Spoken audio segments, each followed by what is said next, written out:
The Underwater Alphabet Book by Jerry Pallotta, illustrated by Edgar Stewart.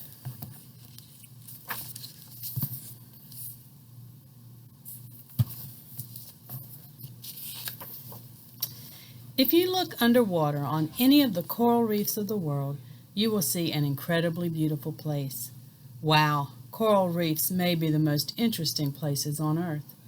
A coral reef is made of millions of animals called coral. Corals have hard skeletons that attach to each other, forming huge colonies. A coral colony can be almost any shape, and many different colonies form a reef. Hundreds of other creatures live among the corals. There are seaweeds, sponges, crabs, anemones, snails, fanworms, and many more. The most colorful creatures living on the coral reef may be the fishes. A is for angelfish. There are enough different kinds of angelfish in the world for someone to write an angelfish alphabet book. The one on this page is the flame angelfish. It looks like the flame on a candle.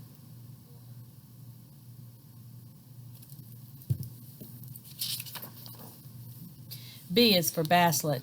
Baby eagles are called eagles. Baby pigs are called piglets, but baby bass are not called basslets.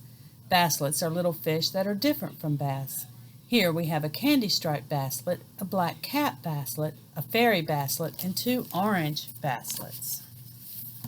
Orange fairy basslets, excuse me. C is for cowfish. Moo. Don't be silly. Cowfish do not moo, but some people think that they look like cows with horns. A cowfish has bony plates on the outside of its body. You could say that this fish lives inside its own box.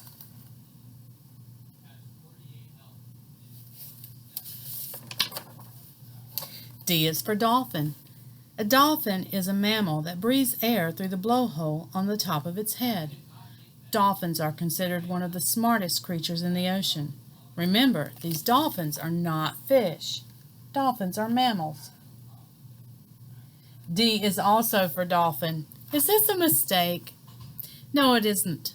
There is also a fish called a dolphin. In Spanish, it is called a dorado. D could also be for dorado. In Hawaii, it is called mahi-mahi.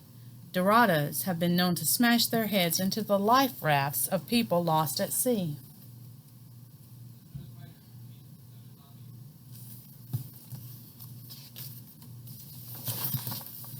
E is for eagle ray. Eagle rays swim by flapping their wing-like fins. Rays are related to sharks. Rays and sharks do not have bones in their bodies. Their skeletons are made of cartilage. Your ears are also made of cartilage.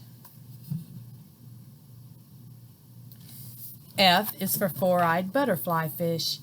This fish does not really have four eyes. It has two eyes, just like other fish, but it also has two fake eyes.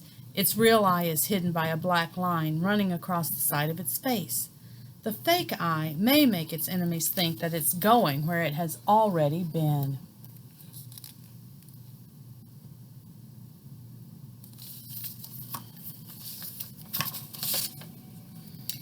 G is for grunt. When grunts are in or even out of the water, they make little grunt sounds. Grunt, grunt, grunt, oink, grunt. Grunts sometimes look like they are kissing. Maybe they are kissing. No kissing is allowed in this book. H is for hammerhead shark. Hammerheads have been known to travel long distances in large groups. They do not stay on coral reefs, but they do visit because there are so many fish there.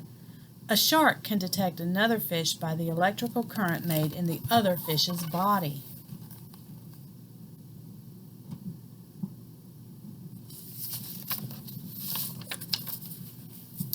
H is also for huma huma nuka nuka apua.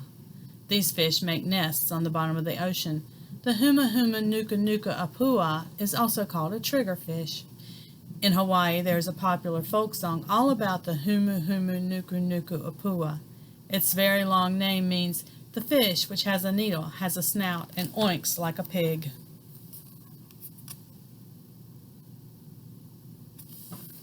I is for indigo hamlet. The word indigo means blue. The indigo color allows this fish to hide in the blue ocean.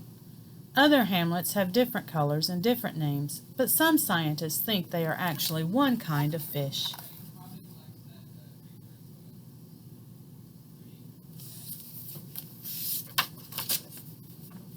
J is for jackknife fish. This fish probably got its name because it is shaped like an open jackknife. Fish make a lot of funny noises. Some fish grunt, chirp, squeal, buzz, and squeak. The jackknife fish croaks like a frog. Do you think any fish sing shooby-dooby-doo?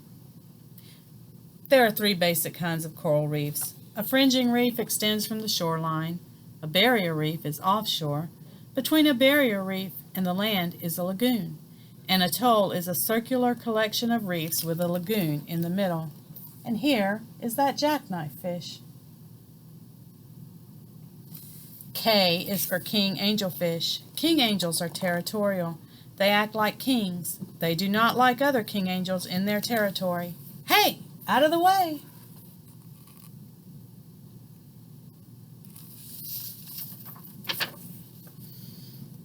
L is for lionfish. Other fish and scuba divers stay away from the lionfish because some of its spines are poisonous.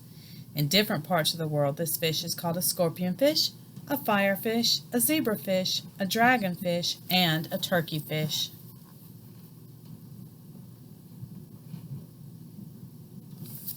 M is for man-o'-war. This jellyfish is one of the few ocean creatures that floats on the surface. Stay away. The man-of-war is one of the most poisonous of all jellyfish. The top of its body is shaped like a sail on a sailboat, and the wind blows it around. Its tentacles can grow as long as a telephone pole.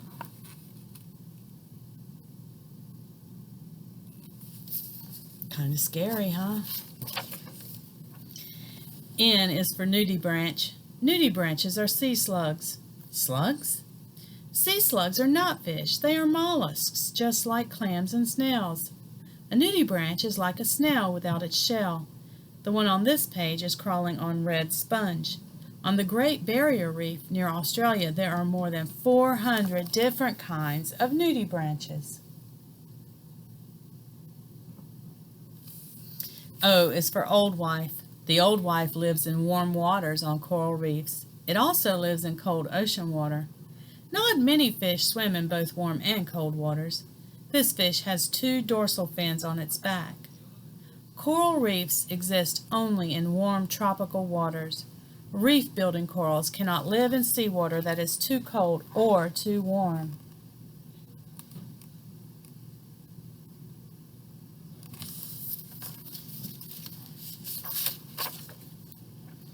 Uh-oh, there's that shark again. Yikes, it's a great white shark. A baby shark is called a pup. This one is no pup. P is for porcupine fish. The porcupine fish is a slow swimmer. For protection, it blows itself up into a big ball of sharp spines.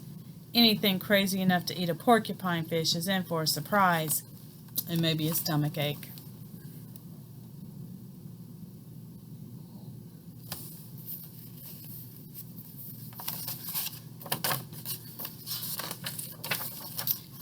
Q is for queen conch. Queen conchs are big snails. The inside of their shells is pink and incredibly smooth. It's getting harder and harder to find queen conchs because people like to collect their shells.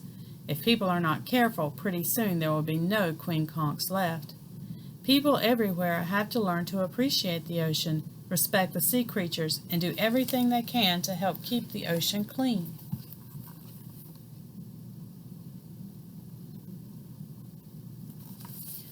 R is for ribbon eel. The ribbon eel is long and very thin, like a piece of ribbon.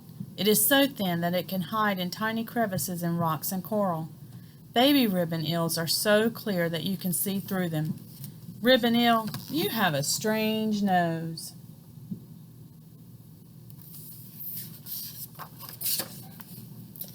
S is for sweet lips. A group of fish is called a school.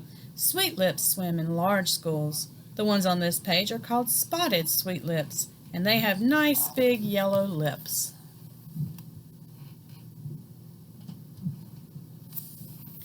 T is for tomato clownfish. This fish makes its home among the tentacles of an anemone. The anemone stings and kills other small fish, but not the clownfish. By staying in the tentacles, the clownfish is safe from other fish who might eat it.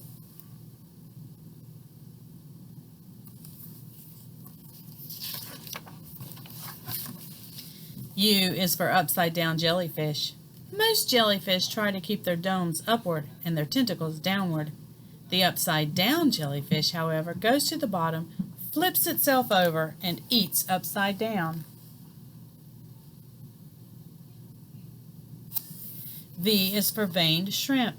It is also called a peppermint shrimp because of its bright red and white stripes.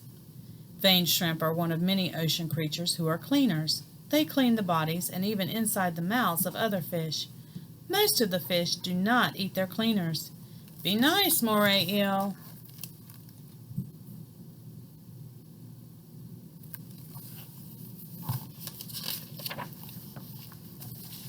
W is for wrasse. There are hundreds of different kinds of wrasses in dozens of different shapes, sizes, and colors. Some wrasses change color and shape as they grow older.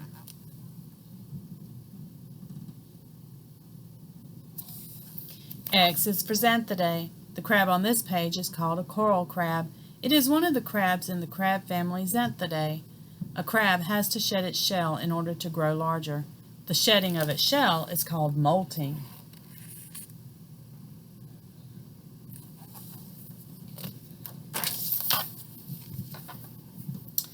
Y is for yellow seahorse. This creature is a fish, but it does not even look like a fish. It has no fins on its curly tail. It uses its tail to hold on to seaweed and coral. Before we get to the end of the alphabet, did you know that some corals are not hard? There are soft corals such as sea fans and sea whips. On this page there is an orange sea whip. Z is for zebra pipefish. Seahorses and pipefish are very similar. Marine biologists jokingly call a pipefish a straightened-out seahorse. The zebra pipefish has a zillion stripes on it.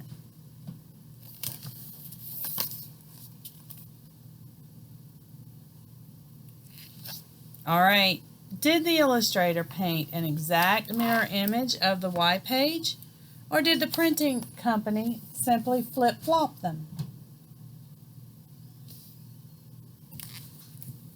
Here's the secret. It was flip-flopped. Oh no, it's the end.